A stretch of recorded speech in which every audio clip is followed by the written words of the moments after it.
Student, তোমরা যারা ক্যালকাটা ইউনিভার্সিটির আন্ডারে সেমিস্টার 4-এর ছাত্রছাত্রী আছো এবং তোমাদের এইসি বাংলা অর্থাৎ কম্পালসারি বাংলা সাবজেক্টই আছে, তোমাদের জন্য আজকের ক্লাসটা খুবই গুরুত্বপূর্ণ। আজকের ক্লাসে তোমাদের প্রথম দুটি কবিতা, তোমরা জানো তোমাদের সিলেবাসে টোটাল 6টি কবিতা আছে। তার মধ্যে প্রথম যে দুটি কবিতা বৈরাগ্য সাধনে মুক্তি আর শতাব্দীর সূর্য আজি, এই দুটি কবিতা থেকে গুরুত্বপূর্ণ এমসিকিউ প্রশ্নোত্তর নিয়ে আলোচনা করছি দেখো। এবং তোমাদের বাকি যে সিলেবাসের অংশটা আছে এগুলো প্রত্যেকটা অংশ আলোচনা করা হবে। আগের সেমিস্টারে যেভাবে আমি এমসিকিউ প্রশ্নোত্তর আলোচনা করেছিলাম সেখান থেকে তোমরা 100% কমন পেয়েছিলে, এবারেও ঠিক তাই। প্রত্যেকটা গল্প এবং প্রত্যেকটা কবিতা থেকে এমসিকিউ প্রশ্নোত্তর আলোচনা করা হবে। তোমরা জানো যে গতকালকে ক্যালকাটা ইউনিভার্সিটি পরীক্ষার রুটিন পাবলিশ করেছে। সেখানে এই এইসি পরীক্ষার ডেট কি আছে? এইসি পরীক্ষার ডেট আছে 12/8/2025, অর্থাৎ 12ই আগস্ট এইসি পেপারের তোমাদের পরীক্ষা। চলো তোমরা এই দুটি কবিতার গুরুত্বপূর্ণ এমসিকিউ প্রশ্নোত্তরগুলো দেখে নাও। এবার তোমরা প্রশ্ন উত্তরগুলো দেখে নাও। আমি স্ক্রিন রেকর্ডের মাধ্যমে প্রশ্ন উত্তরগুলো আলোচনা করছি। দেখো, প্রথমে টেক্সটটা তোমাদের দেওয়া আছে, তোমরা টেক্সটটা দেখে নিতে পারো। যেমন প্রথম লাইন আছে বৈরাগ্য সাধনে মুক্তি সে আমার নয়, এখানে অর্থ লেখা আছে, প্রত্যেকটা লাইনের অর্থ দেওয়া আছে নিচে নিচে।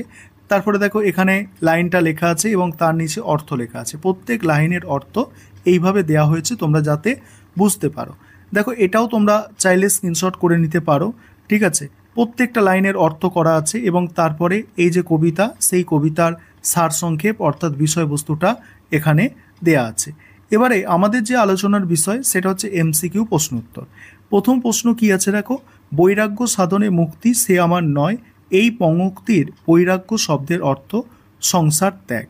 পরের প্রশ্ন আছে কবিতাটি কবি বলছে কবি কোনটির মাধ্যমে মুক্তির স্বাদ পেতে চান?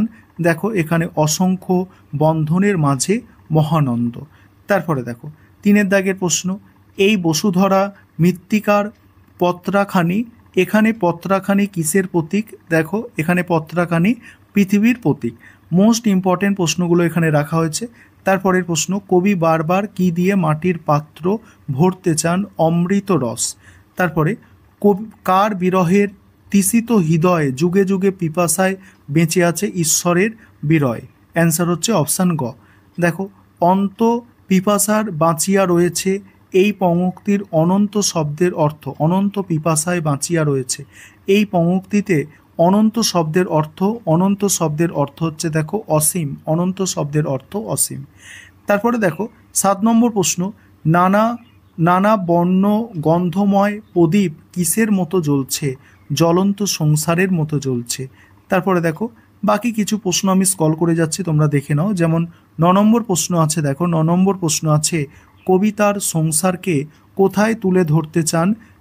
দেখো ঈশ্বরের মন্দিরে তুলে ধরতে চান। তারপরে দেখো 10 দাগের প্রশ্ন, 11 দাগের প্রশ্ন, কবি কোথায় আনন্দ খুঁজে পান?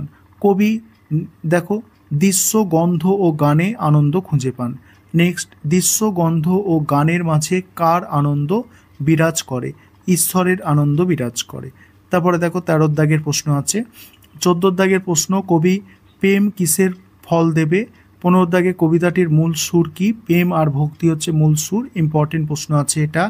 পরের প্রশ্ন, কবিতাটিতে কবি কিসের প্রতি আগ্রহ প্রকাশ করেছেন? কবি কিসের প্রতি আগ্রহ প্রকাশ করেছেন? জীবনের স্বাভাবিক আনন্দের প্রতি আগ্রহ প্রকাশ করেছেন। তোমার অমৃত রস তরে, এখানে অমৃত রস কিসের প্রতীক? এখানে অমৃত রস আনন্দ ও মাধুর্যের প্রতীক। তারপরে দেখো কবি কেন বারবার মাটির পাত্র ভরতে চান? ঈশ্বরের প্রতি ভালোবাসা প্রকাশ করতে। তারপরে দেখো তোমার মন্দিরের মাঝে, এই পঙ্ক্তিটি কবিতাটির কোন ভাব প্রকাশ করে? কোন ভাব? আশ্রয় ভাব প্রকাশ করে। তারপরে দেখো 20 দাগের প্রশ্ন এখানে তোমরা দেখতে পাচ্ছ। 20 দাগের প্রশ্ন, 21 দাগের প্রশ্ন, 22 দাগের প্রশ্ন, 23 দাগের প্রশ্ন আছে দেখো 23, 24 দাগের প্রশ্ন দেখে নাও 24 দাগ, 25 দাগের প্রশ্ন আছে কবিতাটির শেষ চরণে কবি কি আশা প্রকাশ করেছেন? এখানে দেখো অপশান খ হচ্ছে এক্ষেত্রে সঠিক অ্যান্সার। এবারে দেখো পরের যে কবিতাটি আছে শতাব্দীর সূর্য আজি, এখান থেকে প্রশ্ন উত্তরগুলো দেখে নাও। তার আগে একটা বিষয় তোমাদের বলার আছে, তোমাদের জন্য এই ধরনের স্টাডি মেটেরিয়াল তৈরি করা হয়েছে। তোমরা যারা স্টাডি মেটেরিয়াল পারচেস করতে ইচ্ছুক আছো, স্ক্রিনে যে নম্বর দেখতে পাচ্ছ এই নম্বরে যোগাযোগ করে স্টাডি মেটেরিয়াল পারচেস করতে পারো। স্টাডি মেটেরিয়ালে একদম এরকম সাজানো গোছানো সব জিনিস পাবে, যাতে তোমাদের পরীক্ষার সময় ব্যয় কম হবে এবং পড়তে সুবিধা হবে।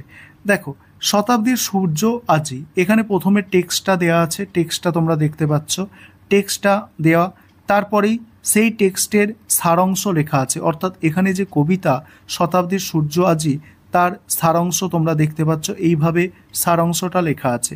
তারপরেই এখানে প্রশ্ন উত্তর শুরু হয়ে যাচ্ছে। প্রথম প্রশ্ন, শতাব্দীর সূর্য আজি কোথায় অস্ত গেল? কোথায় অস্ত গেল? রক্ত রঙিন মেঘের মাঝে। পরের প্রশ্ন, কোন উৎসবে মরণের উন্মাদ রাগিনী বাজে? এখানে অপশান খ সঠিক অ্যান্সার, হিংসার উৎসবে। তারপরে অস্তে অস্তে বাজে ওঠা মরণের রাগিনী কেমন? এখানে অপশান গ সঠিক অ্যান্সার। তারপরে দেখো কে ফুটিল ফুটিল ফনা তুলেছে, কে ফুটিল ফনা তুলেছে, কুটিল ফনা তুলেছে, সততা হচ্ছে কুটিল ফনা তুলেছে। পরের প্রশ্ন আছে দেখো, সততার কোন রূপের কথা কবি উল্লেখ করেছেন? অপশান গ সঠিক অ্যান্সার।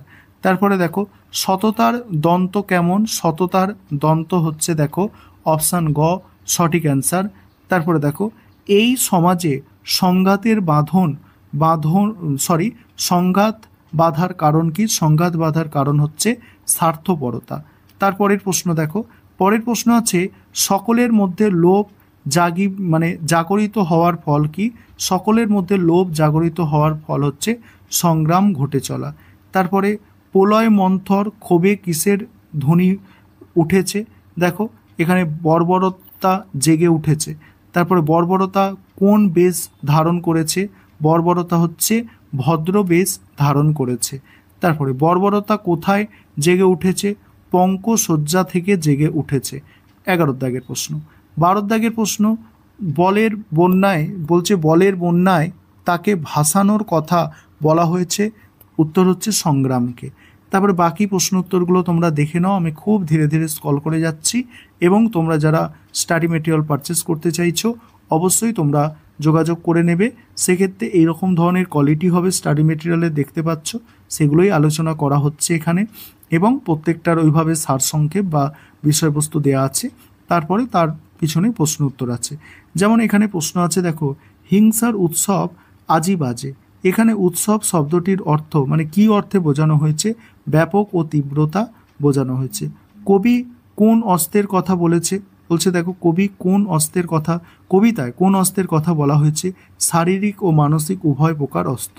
তারপর দেখো বাকি প্রশ্নগুলো এইভাবে এখানে কিন্তু সাজিয়ে দেওয়া হয়েছে। দেখো মোস্ট ইম্পর্টেন্ট প্রশ্নগুলো একদম বাছাই করে রাখা হয়েছে যাতে তোমরা সমস্তটাই কমন পাও।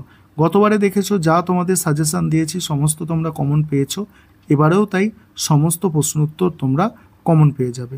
এখান থেকে পুরো 30টা প্রশ্ন উত্তর আছে। যেমন শ্মশান কুকুরদের কারাকারির গীতি বলতে কবি কি বুঝিয়েছেন? এখানে দেখো বলছে অপশান গ হচ্ছে এখানে সঠিক অ্যান্সার। পরের ক্লাসে তোমাদের বাকি